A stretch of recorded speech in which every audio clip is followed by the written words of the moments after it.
सोमवार व्रत की कथा। एक नगर में एक बहुत धनवान साहूकार रहता था। उसके घर में धन की कमी नहीं थी, परंतु वह बहुत दुखी था क्योंकि उसके कोई पुत्र नहीं था।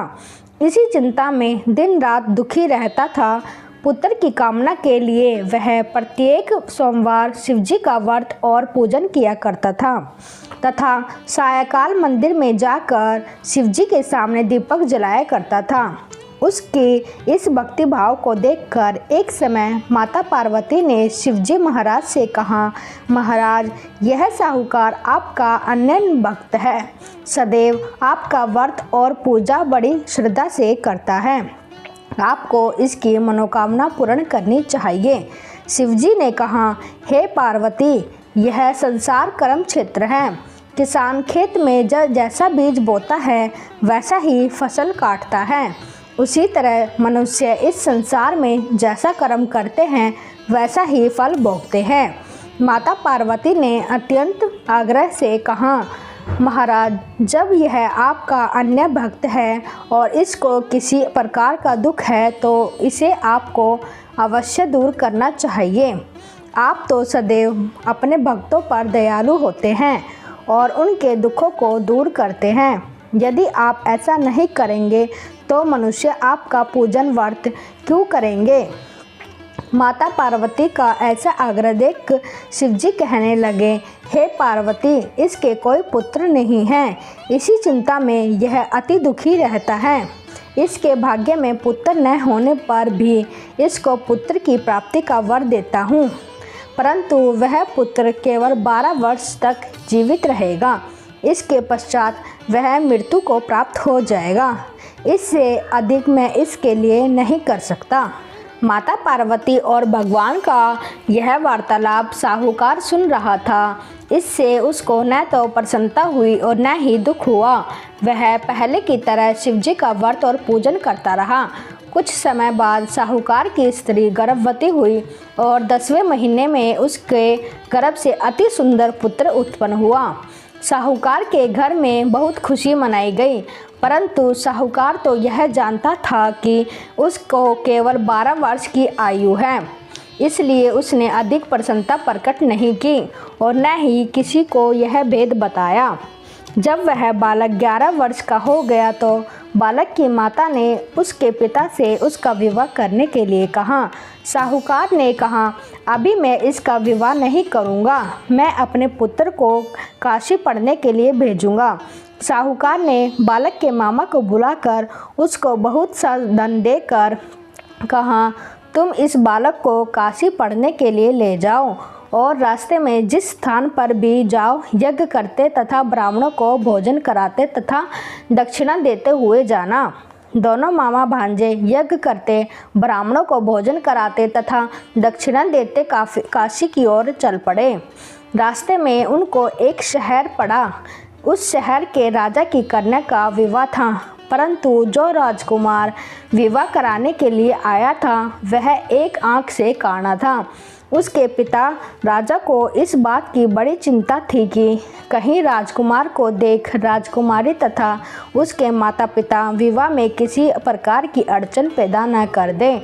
जब उसने सेठ के अति सुंदर लड़के को देखा तो मन में विचार किया कि क्यों न द्वाराचार के समय इस लड़के से वर को काम चलाया जाए। ऐसा मन में विचार कर राजकुमार के पिता ने उस लड़के को उसके मामा से बात की। वे राजी हो गए। फिर साहूकार के लड़के को वर के कपड़े पहनाकर तथा घोड़ी पर बैठाकर कन्या के द्वार पर ले गए। सभी कार्य प्रसन्नता से पूर्ण हो गए। राजकुमार के पिता ने सोचा कि यदि विवाह कार्य भी इसी लड़के से करा लिया जाए तो क्या बुराई है। ऐसा विचार कर लड़के और उसके मामा से कहा, यदि आप फेरों और कन्यादान के काम को भी करा दे तो आपकी बड़ी कृपा होगी। मैं इसके बदले आपको बहुत सारा धन दूंगा। दोनों ने इसे सहज स्वीकार कर लिया और विवाह कार्य भी बहुत अच्छी तरह से संपन्न हो गया।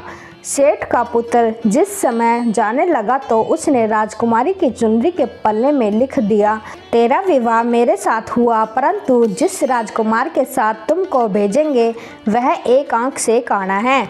मैं काशी जी पढ़ने जा रहा हूँ। सेठ के लड़के के जाने के पश्चात राजकुमारी ने जब अपनी चुनरी पर ऐसा लिखा पाया तो उसने काणे राजकुमार के साथ जाने से मना कर दिया।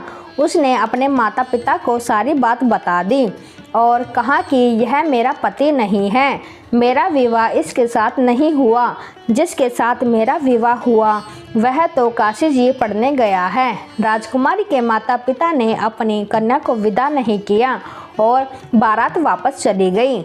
उधर सेठ का लड़का और उसका मामा काशी जी पहुँच गए। वहाँ जाकर उन्होंने यज्ञ करना और लड़के ने पढ़ना शुरू कर दिया। जिस दिन लड़के की आयु 12 साल की हुई उस दिन उन्होंने यज्ञ रचा रखा था। लड़के ने अपने मामा से कहा, मामा जी आज मेरी तबीयत कुछ ठीक नहीं है। मामा ने कहा, अंदर जाकर सो जाओ। लड़का अंदर जाकर सो गया और थोड़ी देर में उसके प्राण निकल गए।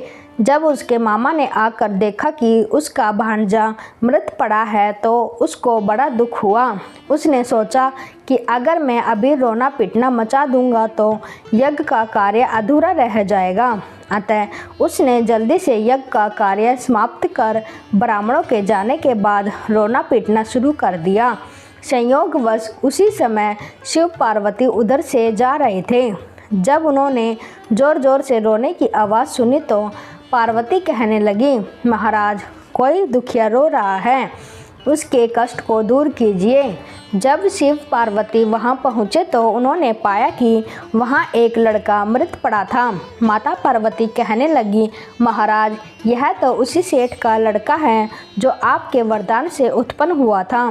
शिवजी ने कहा, हे पार्वती इसकी आयु इतनी ही थी, वह यह भोग चुका है। तब पार्वती जी ने कहा, हे महाराज इस बालक को और आयु दे दो, नहीं तो इसके माता पिता तड़प तड़प कर मर जाएंगे। माता पार्वती के बार बार आग्रह करने पर शिवजी ने उसको जीवन का वरदान दिया। शिवजी की कृपा से वह लड़का जीवित हो गया। शिवजी और पार्वती कैलाश पर्वत पर चले गए। शिक्षा पूर्ण होने पर वह लड़का और उसका मामा उसी प्रकार यज्ञ करते, ब्राह्मणों को भोजन कराते तथा दक्षिणा देते अपने घर की ओर चल पड़े। रास्ते में उसी शहर में आ गए जहां उस लड़के का वहां की राजकुमारी से विवाह हुआ था। वहां आकर उन्होंने यज्ञ आरंभ कर दिया। उस लड़के के ससुर वहां के राजा ने उसको पहचान लिया और महल में ले जाकर उसकी बहुत आवभगत की। बहुत से दास दासियों सहित आदरपूर्वक अपनी राजकुमारी को जमाई को विदा किया। जब वे अपने शहर के निकट आए तो मामा ने कहा कि पहले तुम्हारे घर जाकर तुम्हारे माता पिता को खबर कर देता हूँ।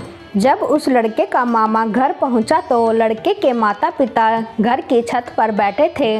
उन्होंने यह प्रण कर रखा था कि यदि हमारा पुत्र सकुशल लौट आया तो हम राजी खुशी नीचे आ जाएंगे, नहीं तो छत से गिरकर अपने प्राण त्याग देंगे। उस लड़के के मामा ने आकर जब यह समाचार दिया कि आपका पुत्र आ गया है तब उनको विश्वास नहीं हुआ। तब उसके मामा ने शपथ पूर्वक कहा कि आपका पुत्र अपनी पत्नी तथा बहुत सारा धन लेकर आया है।